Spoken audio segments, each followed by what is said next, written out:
விசாரணைக்காக காவல் நிலையத்திற்கு அழைத்து வரப்பட்டவர் அடித்து துன்புறுத்தப்படுவதாக பரவிய வீடியோவால் பரபரப்பு ஏற்பட்டது. சென்னை திருவொற்றியூர் காவல் நிலையத்திற்கு அப்பகுதியைச் சேர்ந்த வழக்கறிஞர்கள் சென்றுள்ளனர். அப்போது காவல் நிலையத்தினுள் ஒருவரை கடுமையாக தாக்குவது போன்று அலறல் சத்தம் கேட்டிருக்கிறது. இதனைத் தொடர்ந்து வழக்கறிஞர்கள் போலீசாரிடம் இதுகுறித்து கேட்டபோது வாக்குவாதம் ஏற்பட்டுள்ளது. இதனிடையே சம்பந்தப்பட்ட நபர் போலீசார் தன்னை தாக்குவதாக வெளியே ஓடி வந்ததால் பரபரப்பு ஏற்பட்டது.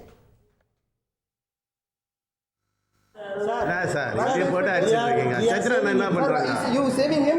Yes. What is this? This is human rights violation. You know? Can you show me that? We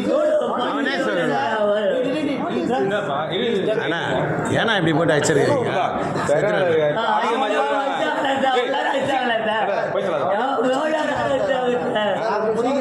அண்ணா நீங்க அவன் கத்துறத பார்த்தாலே வெளியே பயமா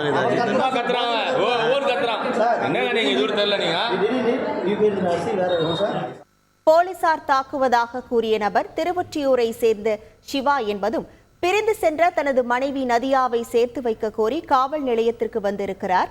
இதனைத் தொடர்ந்து நதியாவை அழைத்து விசாரணை நடத்திய போது நதியாவை பார்த்த சிவா ஆத்திரத்தில் அவரை தாக்க முயன்றிருக்கிறார். இதனை தடுக்க போலீசார் அவரை தனி அறைக்கு கொண்டு சென்றதால் அங்கே சிவா தனது சட்டையை கிழித்துக் கொண்டு சுவற்றில் மோதி காயத்தை ஏற்படுத்திக் கொண்டு அலப்பறையில் ஈடுபட்டதாக போலீசார் தெரிவித்தனர். இதனைத் தொடர்ந்து போலீசார் சிவாவை எச்சரித்து அனுப்பினர். செய்திகளை உடனுக்குடன் தெரிந்து கொள்ள உடனே சப்ஸ்கிரைப் பண்ணுங்க.